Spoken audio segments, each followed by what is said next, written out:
देखो यार, अगर तुम लोग एईडब्ल्यू के हार्डकोर फैन हो तो ये वीडियो तुम्हारे लिए होने वाली है, क्योंकि गाइस टोनी खान के वार्नर मीडिया से रिसेंट मीटिंग के बाद टोनी खान ने टीवी डील को लेकर काफी बड़ी अपडेट दे दी है। द लूचा ब्रोज के एनएक्सटी के कॉन्ट्रैक्ट ऑफर को लेकर बैक स्टेज से बहुत ही बड़ी अपडेट आ चुकी है। एईडब्ल्यू में कोटा इबुशी के रिटर्न होने को लेकर इबुशी का बहुत ही बड़ा स्टेटमेंट आ रहा है। तो गाइस वहीं डब्ल्यूडब्ल्यूई के दो फॉर्मर सुपरस्टार एनजेपीडब्ल्यू पर डेब्यू करने वाले गए। तो गाइस चलिए बिना किसी देरी के शुरू करते हैं इस वीडियो को। और सबसे पहले बात करेंगे एईडब्ल्यू के टीवी डील की। बात करें एईडब्ल्यू के टीवी डील की तो गाइस ये बात तो मैं आपको ऑलरेडी बता चुका हूँ। करंटली यहाँ पर वार्नर मीडिया और एईडब्ल्यू के बीच में टीवी डील को लेकर नेगोशिएशन चल रहा है। और गाइस यहाँ पर एईडब्ल्यू और डब्ल्यूबीडी का TV deal negotiation wrestling business में और किसी भी टीवी डील के मुकाबले काफी लंबा खिंच चुका है। और अब यहाँ पर इस हफ्ते जब पेरिस में ओलंपिक्स के दौरान टोनी खान यहाँ पर वार्नर मीडिया के सीईओ से मिले तो गाइस डेविड जेडलॉफ और टोनी खान के मीटिंग होने के बाद टोनी खान ने सोशल मीडिया के ऊपर एक ट्वीट किया, जहां पर टोनी खान के इस ट्वीट के अंदर टोनी खान ये बोलते गए कि डेविड जेडलॉफ से मीटिंग करने के बाद अब टोनी खान डब्ल्यूबीडी के साथ फ्यूचर में काम करने को लेकर काफी इंटरेस्टेड है। और इसी के बाद back to back Tony Khan के इंटरव्यू के ऊपर टोनी खान ये बोलते गए कि एईडब्ल्यू कंपनी के टीवी डील को लेकर टोनी खान ने पेरिस में डेविड जेडलॉफ से काफी सारी बातें की। और टोनी खान डेफिनेटली अब ये बोल सकते गए कि एईडब्ल्यू का ये जो टीवी डील होने वाला है ये एईडब्ल्यू के लैंडस्केप को हमेशा के लिए चेंज करेगा।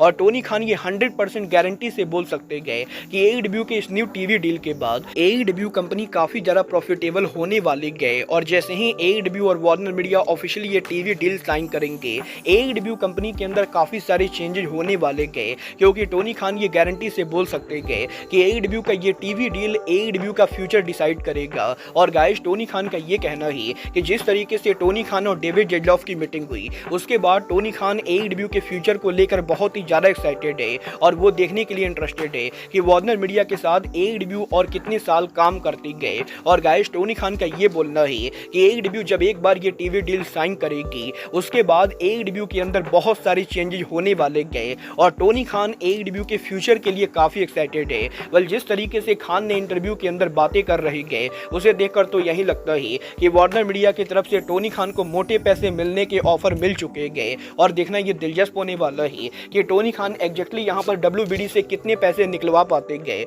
बट गाइस चलिए फिलहाल आगे बढ़ते और बात करते हैं एईडब्ल्यू सुपरस्टार ब्रायन डैनियल्सन की। गाइस यहाँ पर इस हफ्ते ब्रायन के लेटेस्ट इंटरव्यू के ऊपर ब्रायन डैनियल्सन ने एईडब्ल्यू के रेसलर्स को लेकर बात की, जहाँ पर ब्रायन से जब ये पूछा गया कि ब्रायन को क्या लगता है एईडब्ल्यू कंपनी का वो कौन सा रेसलर है जो रिंग के अंदर अपने अपोनेंट के लिए सबसे सेफ रेसलर है। गाइस यहाँ पर ब्रायन ने जिस रेसलर का नाम लिया है आप यहाँ पर सुनकर शॉक होने वाले हो। गाइस यहाँ पर ब्रायन का ये कहना है कि ब्रायन को पर्सनली ये लगता है एईडब्ल्यू का जो रेसलर रिंग के अंदर सबसे सेफ रेसलर है वो और कोई नहीं बल्कि डार्बी एलन है। और गाइस ब्रायन का ये कहना है कि उन्हें यहाँ पर ये बढ़िया से मालूम है कि बहुत सारे लोग ब्रायन की बातों से एग्री नहीं करेंगे, क्योंकि डार्बी यहाँ पर उनके मैचेज में बहुत सारी क्रेजी चीजें करते गए। बट ब्रायन यहाँ पर ये लोगों को बताना चाहेंगे कि डार्बी उनके मैचेज में जो भी क्रेजी चीजें करते गए उनमें से 90% चीजों के अंदर डार्बी यहाँ पर उनके बॉडी के ऊपर रिस्क लेते गए, ना कि वो उनके ओपोनेंट को हर्ट करने की कोशिश करते गए।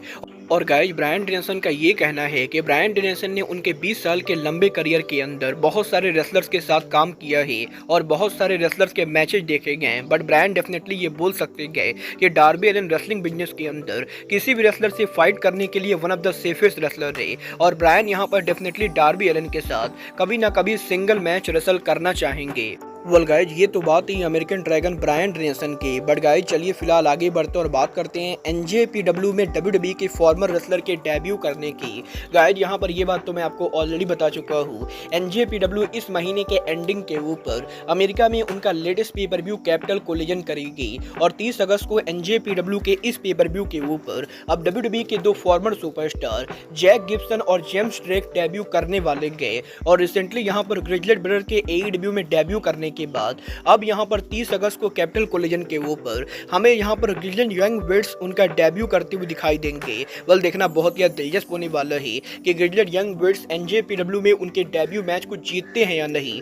बट गाइस जहां तक बात रही एनजेपीडब्ल्यू की तो गाइस यही अब एनजेपीडब्ल्यू के जीवन क्लाइमेक्स के अंदर फाइनली यहां पर एनजेपीडब्ल्यू को उनका पहला प्लेऑफ फाइनलिस्ट मिल चुका है। गाइस यहां पर एनजेपीडब्ल्यू के जीवन क्लाइमेक्स के अंदर जो पहला रेसलर यहां पर ए ब्लॉक से प्लेऑफ फाइनल में पहुंचा है वो और कोई नहीं बल्कि जैक सेब्रे जूनियर है। और ए ब्लॉक में और किसी रेसलर के मुकाबले सबसे ज्यादा मैचेस जीतने के बाद जैक सेब्रे जूनियर ऑलरेडी यहाँ पर प्लेऑफ के अंदर पहुंच चुके हैं। और अब यहाँ पर ये बिल्कुल ही क्लियर लग रहा है कि फाइनली यहाँ पर इस साल के जीवन क्लाइमेक्स के अंदर जैक सेब्रे जीवन को जीतने वाले गए। वेल गाइज, मैं डेफिनेटली चाहूंगा कि जैक सेब्रे जूनियर जीवन क्लाइमेक्स को जीते। बट गाइज चलिए फिलहाल आगे बढ़ते और बात करते हैं कोटा इबुशी के AEW पर रिटर्न करने की। वेल गाइज, ये बात तो हम सभी लोगों को मालूम है कि कोटा इबुशी पिछले 9 महीनों से इंजर्ड चल रहे हैं और इस साल के ओपनिंग के ऊपर ही कोटा इबुशी के इंजर्ड होने के बाद कोटा इबुशी ने अभी तक 2024 में AEW पर एक भी मैच रेसल नहीं किया है। और लगातार AEW से गायब रहने के बाद लास्ट मंथ कोटा इबुशी ने फाइनली यहाँ पर रिंग के अंदर उनका रिटर्न किया था, जहां पर कोटा इबुशी ने ग्लेंट रेसलिंग के ऊपर 5 मिनट का मैच रेसल किया।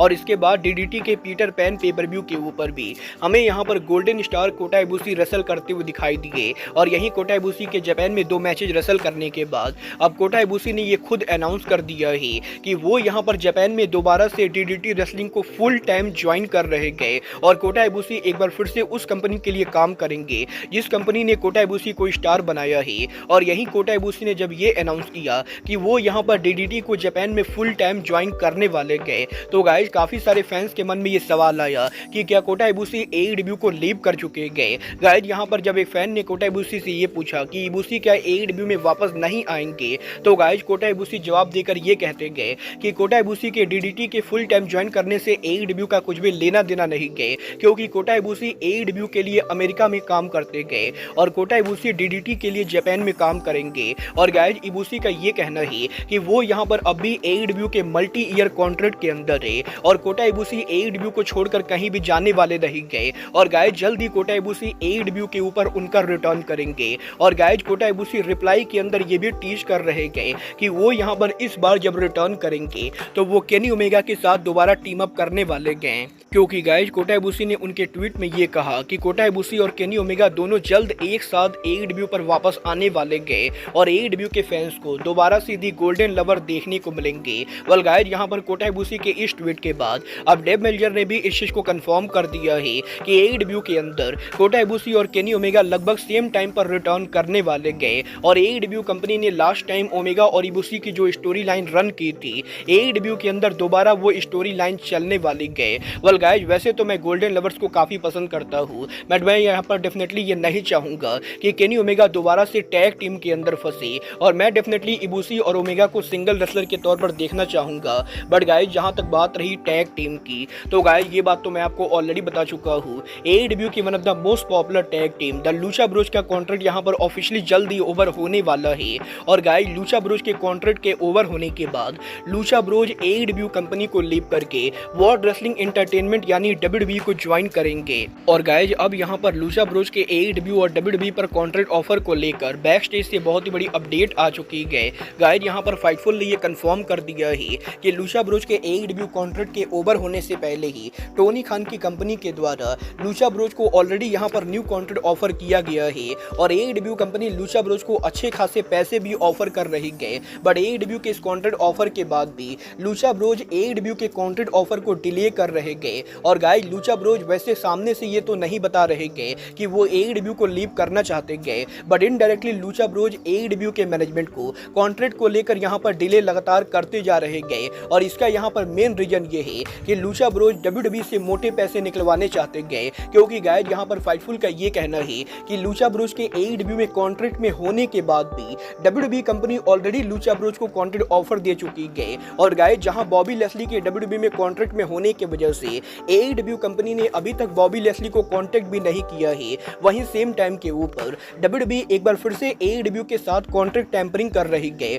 और WWE के द्वारा AEW के कॉन्ट्रैक्टेड रेसलर्स को ऑलरेडी कॉन्ट्रैक्ट करके कॉन्ट्रैक्ट ऑफर दिया गया है। और गाइस WWE के तरफ से लूचा ब्रोज को जो कॉन्ट्रैक्ट ऑफर दिया गया है वो यहाँ पर NXT के लेवल की सैलरी ना होकर बल्कि AEW के लेवल की सैलरी गए। और बेसिकली यहाँ पर AEW कंपनी लूचा ब्रोज को जो पैसे ऑफर कर रही है WWE के द्वारा भी लूचा ब्रोज को सेम अमाउंट ऑफर किया जा रहा है। और गाइस लूचा ब्रोज अब भी यहाँ पर AEW और WWE के साथ लगातार नेगोशिएशन कर रहे गए। बट गाइस फाइटफुल का ये मानना है कि लूचा ब्रोज यहाँ पर AEW कंपनी को लीव करने वाले गए, क्योंकि अगर यहाँ पर लूचा ब्रोज को रीसाइन करना होता तो वो बहुत ही पहले AEW के साथ रीसाइन कर चुके होते। और क्योंकि AEW कंपनी लूसिया ब्रोस को साइन करने के लिए कोई बहुत ही ज़्यादा $1 मिलियन इन्वेस्ट नहीं करेगी। तो गाइज इसीलिए अब लूसिया ब्रोस ये कोशिश कर रहे हैं कि वो WWE से ज़्यादा पैसे निकलवा सके। और गाइज इस चीज़ को लेकर भी रिपोर्ट आ रही है कि लूसिया ब्रोस WWE के साथ जो कॉन्ट्रैक्ट साइन करने वाले गए वो यहाँ पर एक डिफरेंट टाइप का कॉन्ट्रैक्ट होगा, जिसके अंदर लूसिया ब्रोस NXT के साथ साथ मेन रोस्टर पर कभी भी मूव करने को लेकर बात करने वाले गए। वेल गाइस देखना बहुत ही दिलचस्प होने वाला है कि लूसिया ब्रोस यहाँ पर एग्जैक्टली WWE में डेब्यू कब करते गए। और गाइस WWE के लगातार AEW के रेसलर्स के कॉन्ट्रैक्ट टेम्परिंग के बाद AEW के मैनेजमेंट WWE के ऊपर कोई एक्शन लेती है या नहीं। बट गाइस अब आज के इस वीडियो में बस इतना ही। मैं मिलता हूँ आपसे अपने अगले वीडियो में। बट गाइस तब तक के लिए goodbye, good night and bang.